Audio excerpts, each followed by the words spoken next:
বর্তমানে এআই প্রযুক্তি নিয়ে অনেক আলেমদের মুখে শুনেছি এটা নাকি দাজ্জালের অনেক বড় ফিতনা। দাজ্জাল নাকি এই প্রযুক্তির দ্বারা মানুষের ফিতনায় ফেলবে।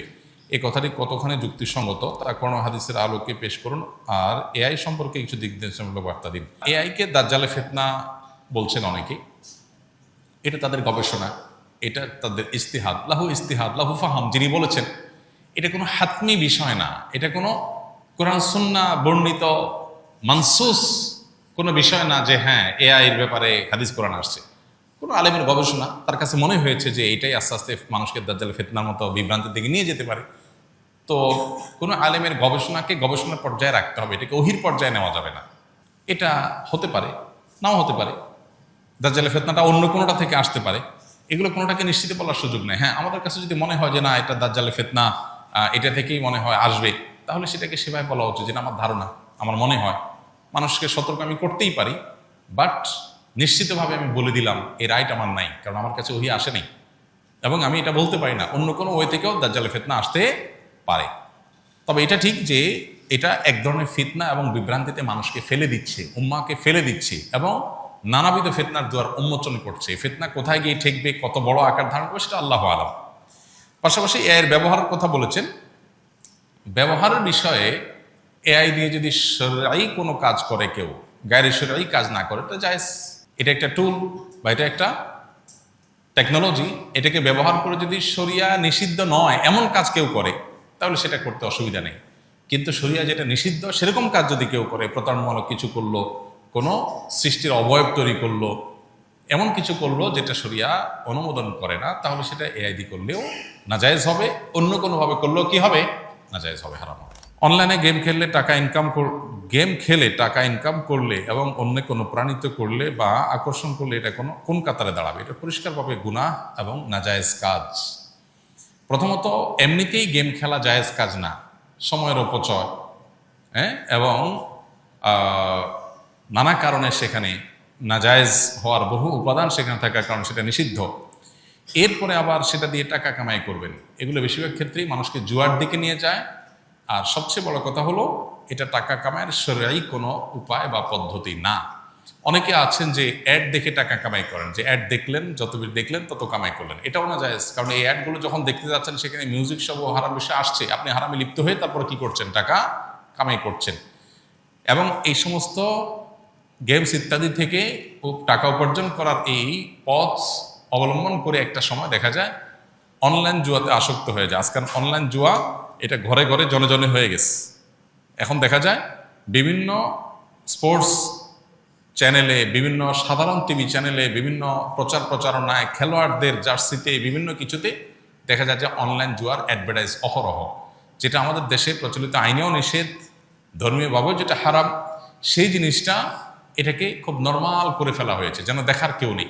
এগুলোর ব্যাপারে আমাদের সতর্ক থাকা দরকার। এগুলো আমাদের সর্বস্বকে ধ্বংস করে দিবে। এই জুয়ার পথে যারা গেছে তাদের জীবন ধ্বংস হয়ে গেছে, দুনিয়াও বরবাদ, আখিরাতও বরবাদ, পরিষ্কারভাবে হারাম।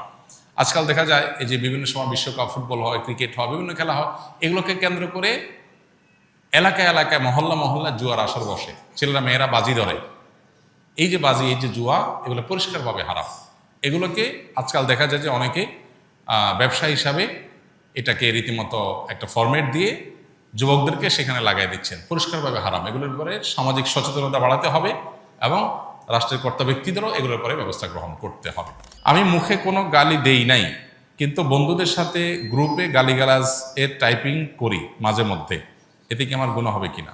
কোনো খারাপ কথা মুখ দিয়ে বললেই শুধু খারাপ হয় না, ওইটা টাইপ করে লিখলেও কি হয়, খারাপ হয়। কোনো খারাপ কথা মুখে বললেই শুধু গুনাহ হয় না, ওইটা কলমে লিখলেও কি হয়, গুনাহ হয়। এজন্য আমাদের সব ধরনের জবানের হেফাজত করা উচিত। জবানের হেফাজত বলতে শুধুমাত্র দুই ঠোঁটের হেফাজত বা জিহ্বার হেফাজত বা মুখের হেফাজত না। জবানের হেফাজত বলতে আমি যতভাবে এই জিনিসটা প্রকাশ করতে পারি ততভাবে আমাকে হেফাজত করতে হবে। এই জন্য ভালো কথা মুখ দিয়ে বললে যেরকম ভালো, লিখলেও ভালো। আপনি কাউকে মুখে আসসালামু আলাইকুম বললেন, সব পাবেন। আবার কাউকে চিঠিতে আসসালামু আলাইকুম লিখে দিলেন, মেসেঞ্জারে টাইপে আসসালামু আলাইকুম লিখে দিলেন, সব পাবেন কি পাবেন না? ঠিক একইভাবে খারাপ কথা মুখ দিয়ে বললে যেমন খারাপ, টাইপে করলেও খারাপ। অনেক যুবকরা আছেন আজকাল নিজে আপনি গালমন্দ করেন না, খারাপ কথা বলেন না, কিন্তু বন্ধু বান্ধবের পালায় পড়ে আড্ডাবাজির পালায় পড়ে দেখা যায় যে তিনি বিভিন্ন রকমের গুনাহে লিপ্ত হয়ে যান। এই ব্যাপারে আমাদের বিবেকগুলো অনেক সময় জাগ্রত হয় না, কাজ করে না। আমাদের বিবেকগুলো জাগানো উচিত এবং বিবেক কাজ করা উচিত। মা বাবাকে কষ্ট দিলে কি হয়, কি হবে? কবিরা গুনাহ হয়। মা বাবাকে কষ্ট দিলে কি হবে? কবিরা গুনাহ হবে। আর কবিরা গুনাহ করলে, মহাপাপ হলে তার শাস্তি জাহান্নাম, আর দুনিয়াতেও লাঞ্ছনা অবধারিত। এই জন্য আল্লাহ তাআলা বলেছেন যে মা বাবা তাদেরকে কখনো ধমক দিয়ে কথা বলা যাবে না, হ্যাঁ, এবং তাদেরকে উফ বলা যাবে না। তাদের সামনে আব্দুল ইবনে আব্বাস রাদিয়াল্লাহু তাআলা বর্ণিত এক হাদিসে আছে, তিনি বলেছেন যে মা বাবার সামনে কাপড়ও ঝাড়া যাবে না, যে কাপড়ের ধুলাবালি এটা ঝাড়বে মা বাবার সামনে, এটাও বেয়াদবির শামিল, এটাও হুকুকুল ওয়ালিদাইন বা মা বাবার অবাধ্যতার শামিল। তাহলে কতটা নম্রতা তাদের সামনে দেখাতে হবে। আমরা আজকাল ছাত্ররা, অনেক ছাত্ররা শিক্ষকের সামনে যেরকম মর্যাদা দেখায়, যদিও সেটাও আজকাল হারিয়ে যাচ্ছে, মাদ্রাসার ছেলেদের মধ্যে এখনো আছে, ওস্তাদের সামনে যেরকম মর্যাদার সাথে বিনয়ের সাথে নিজেকে উপস্থাপন করে মা বাবার সামনে সেরকম থাকতে হবে।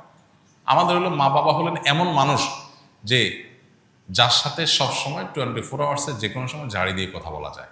বিশেষ করে মা মানুষটাই এমন, আমরা মনে করি যে চোখ বন্ধ করে অটো ঝাড়ি দেওয়া যায় যাকে, তিনি হলেন কে? মা। অথচ সবচেয়ে বেশি রেসপেক্ট, সবচেয়ে বেশি সম্মান পাওয়ার কথা তারা। তাদের সামনে মাথা উঁচু করে উচ্চ গলায় কথা বলারই কথা না।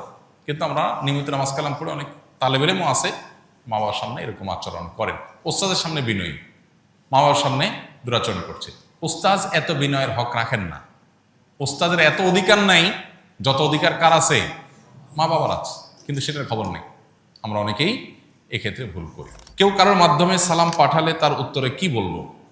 কেউ কারোর মাধ্যমে যদি সালাম পাঠায় তাহলে সেক্ষেত্রে আপনি উত্তরে বলবেন ওয়া আলাইকা ওয়া আলাইহিস সালাম, অর্থাৎ তুমি যে সালামটা নিয়ে আসছো তোমার প্রতি এবং যিনি সালাম পাঠালেন উভয়ের প্রতি আল্লাহর শান্তি বর্ষিত হোক। এভাবে আমরা সালামের জবাব দিব যদি কারোর মাধ্যমে লোক মারফতে সালাম পাই।